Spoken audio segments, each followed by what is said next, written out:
Hey, this is PJ with CLK Supplies, and in this video I want to talk about the flat steel or safety deposit box kit that you can get for the CLK Speed key machines, whether it's the 045, 044, or 040.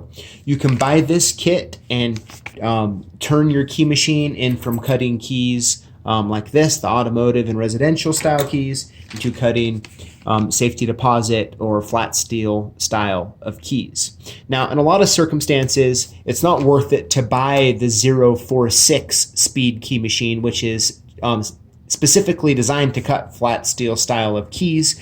And so getting this kit right here will allow you to do that. All you have to do to turn your key machine in from the standard into the flat steel style is to replace this tracer and then the cutter and put a couple spacers on each side of the cutter. Once you do that, you'll be able to cut flat steel style keys. Thanks for watching, and we'll see you next time.